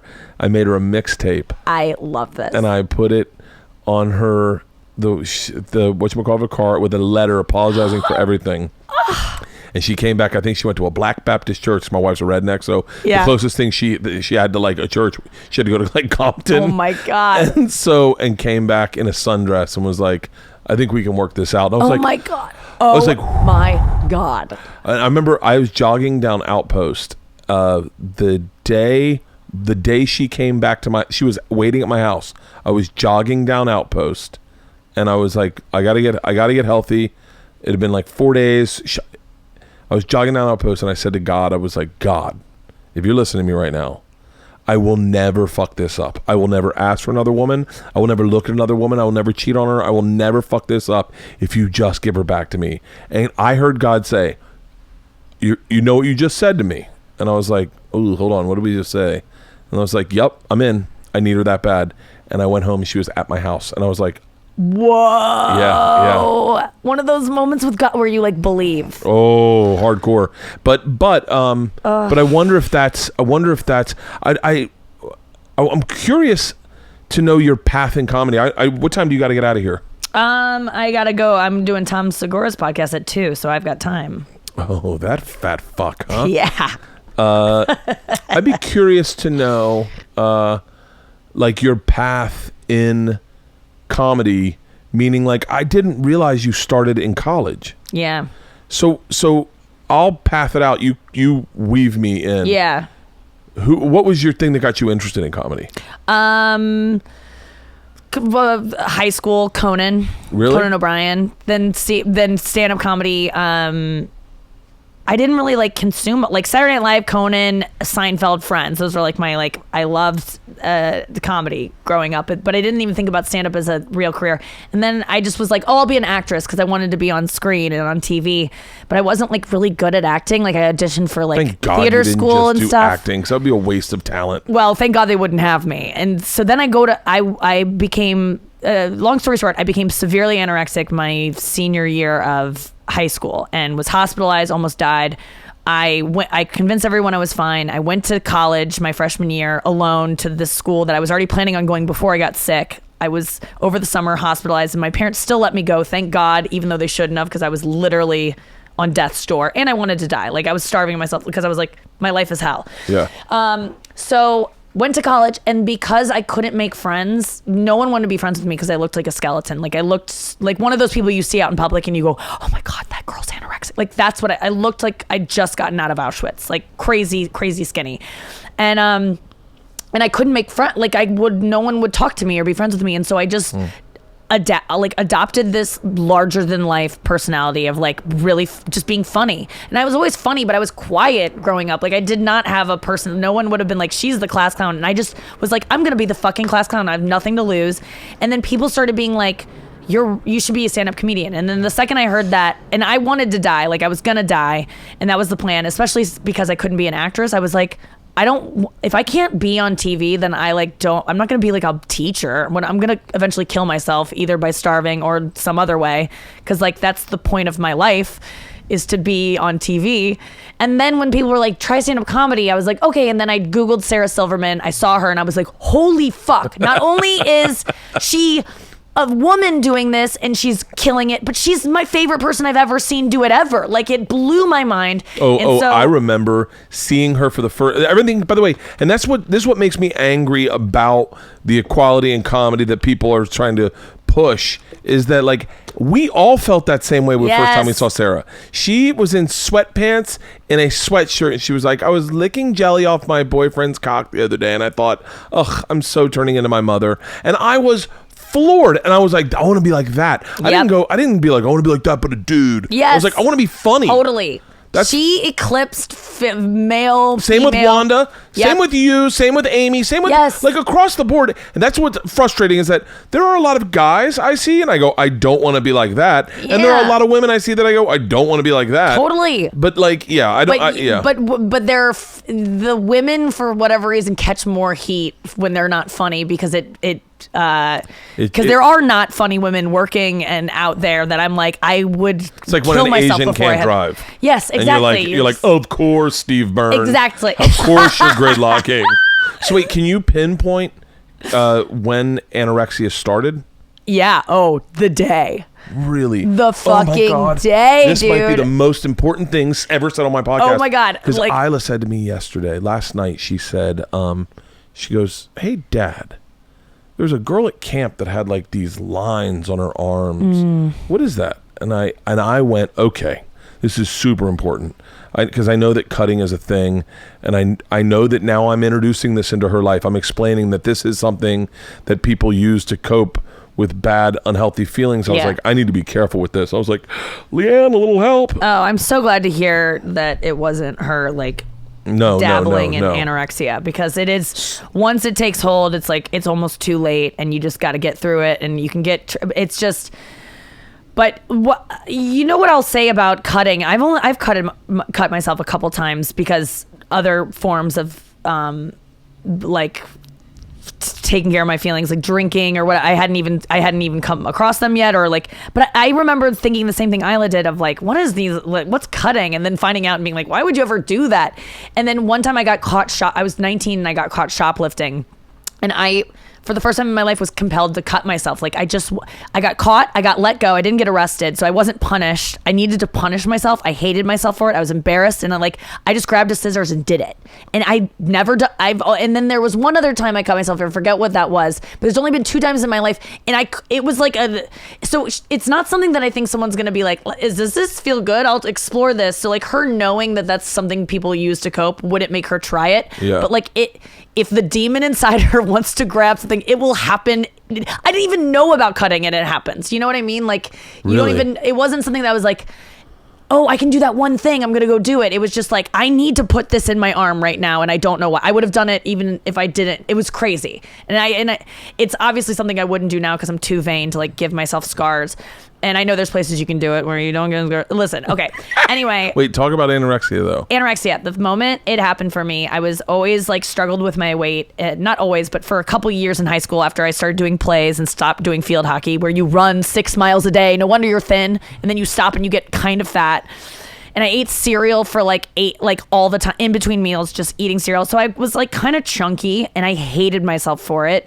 Like most girls that age who are chunky, and that you feel like your mom is disappointed in you. You feel like America is. Every girl that you want to be is so thin and effortlessly thin. And And dads are still saying stuff like, honey, we got to get you outside. My mom was like, I remember drunk one night. She was like, Nikki, are you trying out for football season this year? You bulking up for football season? Hilarious thing to say. I remember I threw my Capri Sun across the kitchen because I was so angry when she said that. Jesus. By the way, Isla broke both her arms at one point. Yeah. And she put on weight. It was so fucking hilarious. One kid breaks both her fucking arms, and she had them in cast like this. She is so cute. That makes me laugh thinking about. She is adorable. I'm thinking of her. She broke both her arms. I remember my favorite thing ever is I got her 2 cake pops, and I gave them both to her, and she couldn't get them in her mouth. So funny, Bert. But she couldn't work out. She could not work out, but run and do anything. So she ended up putting on weight, and she just took all the weight off because she went to school where it's a little more active. They have PE. And I've been very cognitive to never say I even noticed it. Yep. Don't weigh in any way. Don't say you look great. Don't say you look bad. Just nothing. It's so hard. It's so hard. Because as a parent, you want to help them have the easier path in life. And you know that being overweight is not an easy path. I fucking hate it. Wait, keep going back to your story. So I was a senior in high school. A couple things happened my senior year. September 11th. I know that just seems weird, but like that was a big moment for me. Like, you were in fucking high school? Yeah. So like, the towers fell. Then a month later, my a friend of mine shot himself in the head with a gun that he showed me the night before, and he blamed his suicide on my best friend since 4th grade. Left a note on her doorstep, but much like your story, except yours ended better. Holy shit. He left a note and a CD with one song on it on her doorstep. The night before, he had confessed his love to her in front of me. I was in the back seat in their car, and he was like, Kirsten, I love you, and I want to be with you. And she was like, I just like you as a friend. He dropped us off at my house. Earlier that night, we were at his house playing like Truth or Dare and hanging out, and he showed us this like gun, this hunting rifle he got for his birthday 2 days before, and we were like, why do you have a gun? It's so not like you. And he was just like, oh, I'm gonna go hunting with my stepdad. He drives us home, tells Kirsten he loves her. I'm in the backseat awkwardly like, oh my God, this is so awkward. He drops us off. We go into the kitchen, and I remember we were like making cereal at like 2:00 in the morning, kind of drunk, because it was one of the first nights I ever drank in my life. And I go, God, what is David going to do, Monday morning at school? Like, he always would like leave a note in her locker or something. He would always do these, like, he would tell, they were close friends. He would tell her he loved her. She would say, I just like you as a friend. And then he would push her away, and then they'd slowly become friends again over and over. And this time he just called it quits and shot his head off. And the next day, so that happened. My best friend since 4th grade, my senior year of high school, is blamed for my friend's suicide. Oh. And it was like by him, not by anyone else, obviously. And so then, but also this friend was like not someone that hung out at my parents' house. Like, my parents didn't know this guy that killed himself. And so my reaction of being so sad about it was not welcome in my house, really. They were like, my feelings were not acknowledged as a child, and I'm realizing I've pieced this together through years of therapy, but my parents did a great job in so many lovely ways, but they fucked up with like letting me feel. And so they were like, why are you crying? We don't even know this guy. Yeah. And I've dated men in my life that have echoed those same things of like, why are you crying right now? You didn't even know Corey Monteith, the guy from Glee who overdosed. And I'm like, cause it's sad. And they're like, get it together. You're a weirdo. And I'm like, oh, okay. I'm sorry. I don't know why I'm crying. I didn't know him. Oh, I'm so stupid. I had a hard time the day Patrice died. I was in the car and Frosty called me. He's like, hey, Patrice passed. And I'd known that wasn't going to happen. Nothing good was going to happen. And I was in the car with my wife, and I started crying, and I started making fun. I started getting mad at myself. Go, don't fucking cry. The fuck you crying for? I know Patrice wouldn't have cried if I died. I know that for a fact. But he did mean a lot to me. Yes. Like, he meant a lot to me. I know I probably didn't mean as much to him. Doesn't matter. And my wife goes, honey, if you're let it happen. Oh. He was like, if you're gonna cry, cry. And I was like, and all I could hear is my dad go. My dad would say, by the way, I love my dad. I love my dad. I love my dad. But my dad would say, don't you dare fucking cry. Yeah. I swear to God, don't you be a fucking man. No man respects what man cries for another fucking man? And so like stuff like that. My dad, I love him very much. My dad was I used to have panic attacks when I was a kid, and I'd get up, I'd feel like Johnny Carson was yelling at me. Like, I'd feel like his head got small like Beetlejuice, and he was screaming at me, and I'd go into my dad's room. I go, Dad, I think I'm crazy. I think I'm losing my mind. Oh. And my dad would go the fuck back to bed. Oh. I remember the first time I realized mortality, and I said, Oh no. I went, oh my God, my dad's going to die one day and I won't have my dad. And I started panicking. Yeah. And I went into my dad and I go, Dad, are you going to die one day? And he woke up and he goes, yeah, you will too. Go back to bed. And I went, I'm dying? I'm dying? I had never pictured that I die. That's so funny. You didn't even get to that. You just stopped at your dad. Yeah, that's so cute, yeah, Bert. You're going to die. And I was like, what? But yeah, so parents need to let their kids have their feelings. If that's the only parental advice I ever give, is just like, if your son wants to cry, just be like, cool, you're crying about that. I know it seems trite, but like, let it out, dude. It's not about that pencil that you just dropped. It isn't. It's about something else. And it's like, we need to get these feelings out. So like Anthony Bourdain dying like ruined me for a day. I cried the other day when I saw that letter he wrote to Josh, whatchamacallit's daughter, the guy from Queens of the Stone Age. I didn't see this. Don't read it. Just let it go. Just let it go. He is 9/11 suicide. Yeah, suicide.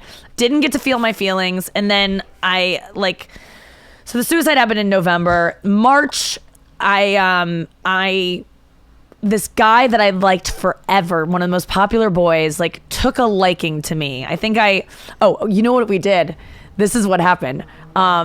You remember the show that Chris Hardwick hosted on MTV, Singled Out? Yep. We did a Singled Out for my school to like raise money or whatever, and I was the date. I was the girl that got to pick the guys. So the guys are behind me. I'm picking through categories and eliminating the guys, and I'm not seeing who the guys are. But my friends are in the audience, and my friends know that I want Mike Kreidel to be the last guy, and so they are giving me cues of what to answer so that Mike Kreidel is the last guy, and I win a date with him, which I did. We go on a date.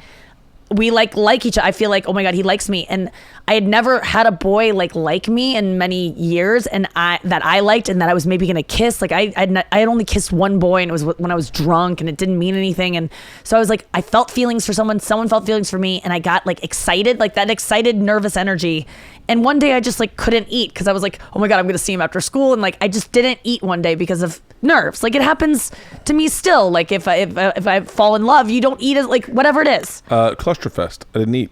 Yeah, excitement. Yeah, just excitement. Yes. Yep. Yeah, or if I have like a big taping coming up, I drop weight because I'm just like running around, like the roast. I'm gonna be thin for the roast, not because I'm trying to be, just because you're busy. Because I'm busy and I'm focused on that and not eating. Yeah. And so I didn't eat one day, and I remember a girl in my drama class goes, Nikki, you look great. Like, and I show losing weight right away. Like it shows on me and I've learned that about myself through going yo-yoing the past decade and a half of my life since then. But this girl was like, you look great. And I was like, what did I do differently? Oh, I just didn't eat today. I'm actually like still not feeling like eating. I'll just keep going. And that was the moment. And then this was the cry. There were many cries for help because I started to be like, well, I can't have fat anymore. I will never eat another piece of fat. If any food has fat in it, I don't eat it. And I remember going into my mom was sewing in this room in our house, in the den or whatever. And I walked and I go, and I wanted her to go, Nikki, that doesn't make sense. Let's open up a nutrition manual and like you have to eat fat again. But I go, Mom, you know, we just say like outrageous things just to get a reaction. I was like, so I'm never going to eat fat again. Like I'm just literally going to only eat fat-free things the rest of my life. And she goes, well, good luck. And I just remember closing the door and being like, well, she's not going to help me. And then that just set me off on a course. And so from March, and then I was hospitalized in July, the same weekend. March to July? So 16 years ago, right now I was in a hospital. Yeah. In a psych ward, in an elderly psych ward because the teen level was full. And I was submitted by this. I had to go because it was like a 5150 or whatever. Like I went in for a checkup because I was supposed to go away for my freshman year to college. So I had to go get a physical, you know? So I go to the doctor to get a physical. Meanwhile, administrators have been calling my family. All my friends are not even allowed to hang out with me anymore because their parents are so worried, and they're calling my parents, and my friends can't be around me because I don't eat, and I'm a bitch because I'm fucking hungry and tired, and my hair's falling out. I'm fainting every time I sit up. I go to the doctor and I'm like trying to be as healthy as possible so that they don't get freaked out. And they're like, your pulse is so like, you're going to die if you leave. So you can't leave. Like it would be on us if we let you go and you died. So you have to stay. And my mom's like, the hell she's staying. And they're like, you don't have a choice, lady. Put me in a golf cart. I went from like the, general hospital area to the psych area, and they admitted me, and I was just in there and drugged. I don't know how long I was in there. It could have been 4 days. It could have been 2 weeks, but it was about a week. And And I just like, I wasn't ready to get better. Like, it doesn't happen like that with anorexia, but I wanted to get the fuck out of there. So I would do anything. I was like, I'll eat whatever you want me to eat. So I just started eating, and I gained just enough weight to get out, and then, you know, adopted their plan for me to gain more weight, and then just like totally lied my way through that. And don't ever trust an anorexic person. They are lying. They are avoiding eating. It is like, and I don't even relate to it now because I love food so fucking much, and that there's some part of me that, like, when I see an anorexic girl, I'm like, eat a fucking sandwich. Like, I have that, and I was that girl, but it was like, I can't. I don't know what to tell you. Like, I literally can't put it in my mouth. Like, I will explode. I'll cry. Like, my body, I will have so much anxiety. I'll have a heart attack if I eat something. It's like almost like food is poison. Like, you can't do it. You can't bring yourself to do it. And so I went to, so I had anorexia my whole freshman year. I started doing comedy. I was anorexic doing comedy for a couple years. And then I went to see a therapist who like changed it all for me. Cause first of all, I was done with it. I was sick of being hungry all the time. It fucking sucked. Yeah. And I was like obsessed with comedy. So I had this new reason to live where I was like, oh, I'm going to do this. And so I was like, I gotta beat this. Like, now it's not even a choice. Like, it is just the way I live. So I really wanted out. I went and sought out a therapist on my campus my like junior year, and this guy had a severe stutter, which was really helpful for me. He was this older guy with a stutter, and he was like, you know, you walk around and people see your illness. They like see your sickness. And like, I have a thing that I walk around with, and like people see it immediately. Like, I wear it all the time too. And it's really, he like related to me in a way that I'd never had a therapist relate to me. And he didn't seem angry with me because I wasn't eating. He did this thing that changed everything for me, which he was like, the problem with anorexia is that you blame yourself. You're like, I'm choosing not to eat. Like, it's me. It's ultimately my choice. And that's, people also get mad at obese people. Like, stop fucking eating then. Just put it down. And I'm just like, do you think why would they ever choose that? And the thing is, it is not, he for the first time goes, it's not you. Think of your illness. Think of when you hear don't eat, or you need to like cut back on calories. Think of that as like The Exorcist. Like, you have a demon inside you that you need to like start looking at as a different entity that came into your body, took over, and you need to talk to it and tell it to, like, it's time to go, man. You've had fun. And so he sat this chair in front of me, you know, like classic, like, it was like, it's in this chair right now, talk to it. And I'm like, no, I don't want to do that. And then I fucking just did it. And that was what started me on the path to be able to be like, I had control again. Whereas before I was like, I don't know what's happening. And then all of a sudden I was like, I need to get this fucking guy out of my head who's lying to me and telling me I shouldn't eat. And the guy is still there. Like, he still lives in my head, and I talk to him all the time. Like, he's still telling me either to eat too much or to not, because anorexia turns, I remember they told me, they're like, okay, if you beat anorexia, just know that it morphs into bulimia, it morphs into overeating, it morphs into binge eating, all the things. And I go, yeah, right. Like, anorexics have this pride of like, I don't throw up, I do it the clean way. I just have more willpower than bulimics. Well, I got bulimic within a couple years. Like, it quickly went from like gaining a normal amount of weight to like binge eating, because when I started drinking, I would binge eat, and smoking pot. And then the binge eating, I couldn't stand the idea that I was going to be fatter in the morning because of what I'd just done. And so I started throwing up. That was last night for me, by the way.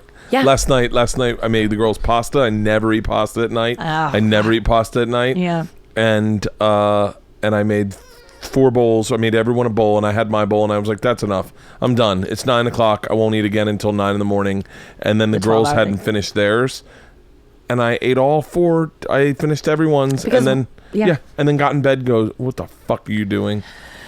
Dude, yeah. At first, I started doing exercise bulimia, which I think you have. And, hypoanorexia. That's what my sisters call it. Your hypogymnasia. Oh yeah, that's it too. Yeah, but like, you just burn off the calories that you eat, so that you massively like. Okay, if we're being honest, can I tell you what's going to happen with the rest of my day? Yeah. I'm going through hardcore, because I gained weight after running the marathon. Yeah. I'm going to run from here to the top of Fryman Canyon and back, which is 6 miles. Oh my God. Then I'm going to go and buy a Cannondale bike for my triathlon, and I'm going to go on a 12-mile run. And then I said to myself out loud, then you deserve dinner. Wait a second. You're going to go for a 12-mile run in addition to the 6 mile? I'm going to do a 6-mile jog and then a 12-mile bike ride. because it's a new bike and I want to take it for a ride. And you're going to do this. This is going to happen no matter what. 100%. But I start going, when I was at my healthiest, I was doing 2-a-days. I was working out in the morning and work. It's not. And it sucks. But I don't know the other way. It's a fucking hamster wheel. I do it all the time too, Bert, where I look forward to binging at night, and then tomorrow I know that I'm going to be on the treadmill for 2 hours. And it is a hamster wheel that you cannot get off of. And so I don't do it anymore. I won't do it anymore. I will not do it anymore. But you look fantastic. It's because I'm doing TM every day, and it's because TM so bad. TM is fucking life-changing, more than anything I've ever done. I quit drinking. I've gone to talk therapy, TM across the board, and it's the cheapest of all of them.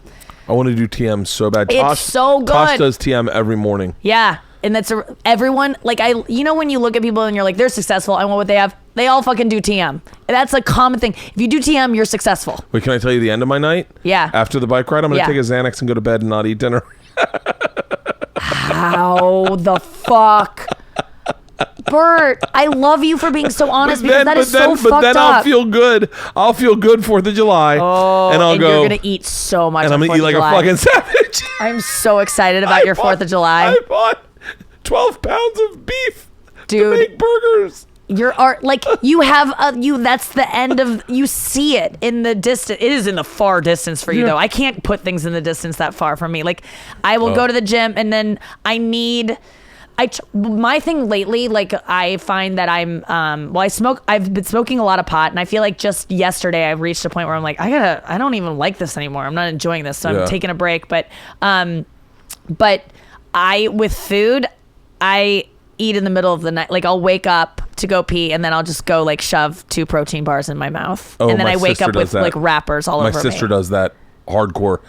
My problem is I was doing, and I did a podcast. I got a nutritionist for the triathlon. Yeah. And I did the podcast with the nutritionist, and she was like listening to me, and you could hear her going like, I don't think you're healthy. No. Like, and none of my eating behaviors are healthy, and none of them, it's just, they're just things that have worked. And I go, okay, I got that in my pocket, is get on the treadmill and walk 13 miles. It's so nuts. I would like to. It's fun to walk 13 miles. No way you slice that. Is that fun? On a treadmill, there's more fun than waking up in the morning and looking in the mirror and going, I look good. That is the great. Losing weight is a fucking high. Oh. It's such a high. And then being hungry and you look in the mirror and you're thin. So then you associate the hunger high that you're feeling with being thin. And then it all becomes just like this. I get high when I'm hungry for sure. And it's not good.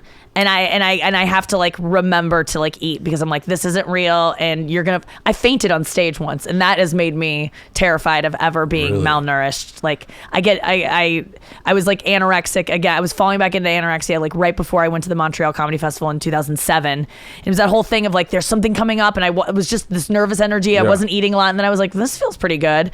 And running so much, not eating. And then I went to a show and I fucking passed out on stage. Oh. And it was so embarrassing. And I just never wanted it to like get in the way of like stand up, and it did, and that like scared me. But like, my point with you is like, you don't want to live like this it's not good. Like, moderation would be so much better for you. After I did the marathon, I gained 15 pounds because I couldn't walk, I couldn't run, I couldn't do anything for a month. You ran that with like no training, and it ruined your body like for a month, like so sore. I could not walk for a week. Bert, I couldn't walk. Like shin splints or no muscles in my legs could operate just because they were all destroyed. I couldn't run on the treadmill for a month. Are you recovered now? Like, I am do you feel recovered like 100%? kind of now. I fucked my back up kind of bad, I think, in it. No. But I'm better now. Like, I'm better now, and I've been running on this treadmill, which is, this treadmill is fucking next level. This is the most insane treadmill you've ever been on your life. All right. I got into a regular treadmill yesterday. Yeah. This is why, by the way, this is why I'm excited for my run today. I've been running on this. This one is powered by your own feet. You power it. I got on a treadmill for Men's Health. It was coming to shoot me. I got on a treadmill. I ran 3.5 miles in under 30 minutes. Yeah. That's fast for someone overweight. And I was like, oh, someone's feeling good. And here's the other little diamond I have in my crown is if I don't drink for a couple days and I diet and I work out, I drop like 9 pounds like that. Crazy and fast. That makes me feel like, whoa, here we go. Yep. So I'm looking for the jump start of the diet. I know what you mean. That little like where you see it. Yeah.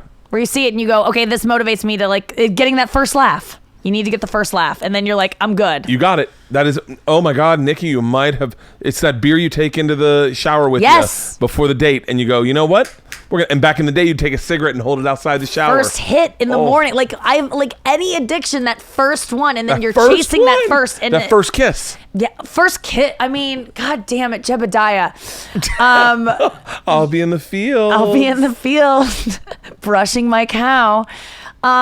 Yeah, it's I love running outside now, and treadmill running. I won't do it to myself anymore. I feel like I'm just like I feel like I'm torturing myself on the treadmill. I gotta have you just barefoot walk on this for a second to see what it feels like. Yeah. It'll blow you away. Do you run barefoot? No. Okay. But in your shoes. I love those shoes, by the way. Oh, thank you. You wore those in Clusterfest. Yes. And I was like, those are really cool shoes. And my Target. sister wore the exact same shoes the next day when I saw her, and I went, I love those shoes. She said? Target. Yeah. Boom. Target. Mules. I'll let you get out of here because I know you want to go. You got to go to Tom's, but I'm the one thing I love about you, and I've pride myself on honesty. Yes. But your honesty with this, and I texted you after you did Marin's podcast. Oh yeah. It was just so refreshing and so endearing to hear you talk about the struggles you have with your eating disorder. And I think what I would also say in this podcast, it's so endearing and heartwarming to hear you talk about the struggles you have with guys, and because I think a lot of us feel that way, and a lot of us do those things. It's not gender specific. I think you're right, and like I learned from watching you on, like, you're beloved because you're nothing but honest. That is, like, you're fucking hilarious, and there's no doubting that. But like, your honesty is something that is so special, and people can't do it. And I would watch you and be like, I want to be that comfortable with myself someday. And like, you're one of my favorite people to watch because and listen to because of your honesty too. So I've learned from people like you, and definitely you specifically, because we work together a lot, and like it means something. All I want to do, like, I just want to be a voice for, like, when I was growing up, I thought I was alone with all these weird things that I hated about myself. I hated myself so much. And guess what? Everyone hates themselves for the same thing. You're not even unique with the things you think you are so disgusting about. Or That's so brilliant. You're not unique in your hatred for yourself. You're not even interesting that you hate yourself so much or think you're this special, like, hateable, detestable person. We all think we are. And you are detestable. And so what? And so if there's one less person that feels like they are weird because of something that I've revealed about myself, then I feel like I've done my job. My problem though, and have you run into this, is like saying too much. And like right now I'm like, all I can think about is like, who do I text after this to be like, is it okay that I said that? Like, no. Here's the thing that I think that is what I love about my podcast, and what I know that my fans love, is that I overshare all the time. I've overshared in contradictory ways, and like, and the one thing is that I don't have a bunch of cunts who go out and call you out and go, bro, you gotta hear what that person said about you. Really good. I would really love that. Keep if they that did under it. the radar and be like, that was interesting. And I think That's also I know for a fact, especially in someone like, and I'll use Soder as a friend because I'm probably closest with Soder. Yeah. But like Soder knows that had anything sounded shitty, I would have defended him. Yeah. And I don't think anything sounds shitty. You're not. Yeah, that's the one I'm just like very sensitive about, because We'll just call him right now. We'll just call him right now and make sure that it's cool. Oh my God. Let's see. We'll just be like, hey, Nikki said you had a small dick. I would never. Let's see. Guys. Your call has been forwarded to an automated voice messaging system. Turning off his phone, he's on set. Oh, is he? I don't know. I'm just guessing like he's doing something important. Why is his phone no, on? I promise you, nothing you've said in this podcast comes out shitty about anybody. Okay, good. I don't think. Thank you. And I'm a pretty good. No, I think you're right. You're right. I just the stuff with like we have always talked about like let's talk about it sometime on air because we both have shows on Comedy Central Radio and Sirius. Oh, I saw you guys on his show. Yeah. We're great now. We're like good friends. He needs to come on your show and do it. I know. I don't think it's going to happen on the Bonfire. Well, they might. Sometimes they get real, and it like I try to go in there and get them to talk about. By the way, real Bonfire is one of my favorite shows ever. And that's why I love those guys. They're both really honest about their dark, like weird thing. Like that's the only comedy I'm interested in is honest comedy. But yeah, thank you for reassuring me of that, and I will leave here not feeling any weirdness. I would have definitely sensed it out because I'm good friends. Yeah. But yeah, I think you're phenomenal, and I'm super excited, as my fans will know, to have called it. To called your success right before it happened, like to watch you next do that big theater tour in the fucking 6,000 seaters, and every one of my fans going, "Oh my God, I was there right before the Bruce Willis roast. That's awesome. Oh shit, I was there before her radio show got syndicated out to 150 markets. Oh shit, I was there before the movie and the sitcom." Thanks, man. I think you're super talented. Thanks. And can I tell you the one thing that I'm the most excited about is getting my daughters to run into women like you and Amy and hopefully Jaleel. Did I say her name right? Jaleel. I was thinking Urkel. Jaleel White. You're hilarious. Yeah, Sabrina Jaleel. Yes. Sabrina. Because like I like that they see other women, like every time they see Amy on TV, they go, "Oh, is that the girl that killed our hamster?" I go, "Yep, that's her." And then every time they see Whitney Houston, because Georgia met Whitney Houston when she was a baby. Whoa. She had her teeth knocked out, and Whitney Houston came in and sang to her and scratched her head, and it's a long story. But every time they ever see a black woman on TV, they go, "Is that the woman that sang to me?" No, that's Rihanna. That's very different. Wait, is that the woman? That's Aretha Franklin. No, that's Jaleel White. That's Jaleel White. So wait, your show is on Sirius XM. What channel? Yes, Channel 95 every morning, Monday through Thursday. Is a perfect way to end this podcast. Dan Soder, Bert Kreischer. You're live. I'm on the podcast with Nikki Glaser, and we talked about you and her relationship. No, Dan, let me just say. Hold on. Let Nikki defend it. Hold on. Dan, I did not ask to call you, and sorry about this. I was just saying we were finishing up here, and we just kind of got into, like I just said, I was like, oh, I feel weird talking about this without Dan being here, because we wanted to talk about it at some point, like on a podcast or something. But like, I just said that you hurt me, and I tried to hurt you really, really bad, and that I'm... Oh, yeah. Yeah, wanna weigh in on that at all or elaborate? I have, yeah, I don't know, but that was like, you just hold the. I don't know. I mean, I think there's like a lot to talk about with that, but it was definitely the first time where the counter punch was like, oh, this is a kill shot. Yeah, I said it to you before, and I've said it on here, is that I'm like really not proud of how I behaved, and that we both like are at a really good place in our friendship of many, many years, and that is essentially all I said. So I'm glad that I got to tell you this on. And I'll say this, and I will say this on the podcast. Incredible. One of the greatest apologies I've ever received in my life. Oh, nice. Thank you. That means a lot. Yours was really good too. So I'm grateful for Dan Soder in my life today. Yeah. And I know now how to survive a political scandal. So it's pretty nice. I launched a fucking smear campaign. Are you serious? On Dan Soder. Well, Dan. The fact that I even have a job is incredible. Oh, my, yeah, right. That is not, no. Wait, Dan. I'm kidding. Okay, good. Dan, I will say that whatever podcast you guys decide to do and share this with, Nikki was a lot more forthcoming at the very end of this. She was very kind, and she was saying that she was responsible and that this and that. So it was a very even-keeled response, but I'm dying to hear the two of you talk about it.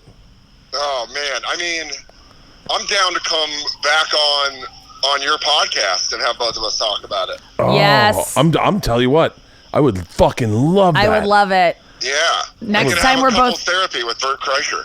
I mean, it would be so fun. Yeah, because it is a fucking fascinating story. This wasn't me that long ago. This was me a year ago. Really, really angry and like not doing nice things. And it's fucking fascinating because I don't relate to that person now at all. And but I did some gnarly stuff. I was not nice. Yeah, and again, I'm sorry. And Bert, I think sorry, I'm in the middle of Herald Square, which is possibly the worst place to take a fucking call. Hold on, and there's just an ambulance just locked in front of me. Of course. Why wouldn't there be an ambulance just fucking full sirens going as I'm trying to tell? That's me getting the light. No, that's God saying, you know what, Dan? You're coming out on top on this one. Yeah, dude, walk away from the table, Dan. Walk away from the table. But it really is one of those things where, it taught me how not to worry about people disliking you. Which is like, Bert, I know you can, I think you and I are very similar with that, where we like to be liked. Yeah. And then it's like when someone fucking hates your guts, and you're like, but you kind of also know it's your fault a little. And you're like, this is just real. So it really taught me how to deal with that. But like I said, Nikki dropped what I can only be called as the greatest apology I've ever received in my life. That means a lot to me. Thank you, Dan. I'll tell you what, Dan, we started this, and I said this, and I'm sure you'll agree, is that there's something going on with Nikki that it seems like she's about to have her moment where it's about to get big, and I think it's all that fucking therapy and TM that I want to start TM now. Oh yeah, dude, get into there's a lot of shit, but I tell people, man, therapy is the number one starter. Just start going to therapy. Yeah, I do therapy on Skype, and I'm afraid someone's recording it, so I don't share everything. So what are you doing? What? Yeah, you can't do mixtape therapy. You gotta fucking You gotta get in there. I'm like, someone's gonna release all my therapy sessions. That's so great. All right, if someone was genius enough to do that, I would want to shake their hand. It's the most diabolical person of all time. All right, I gotta send Nikki over. She got to do this. There's a podcast where all they do is overeat. It's called Tom Segura's podcast. Well, good talking to you guys. I love you both. All right, I'll talk to you later, Soder. Bye. He's a great guy. Great guy. Your show, your channel is 95 Comedy Central Radio every morning, Monday through Thursday on Sirius. If you have it, 10 to 12 Eastern. What a great gig! It's a great gig. What a great gig! It's a great show. It's so fun. I did it. You were amazing on that show. God damn it! And I got to be honest with you, I got Tom fucking hammered. My co-host Tom Takar. Wait, what are you guys doing? Uh-oh. They're all sneaking by. Sneaky. All right, this is a perfect time to wrap up. All right. You're going to be on the Bruce Willis roast? Yes. What else? The name of my show is You Up with Nikki Glaser, and yeah, that's about it. I love you, Nikki. I love you, Bert. Thank you so much for having me.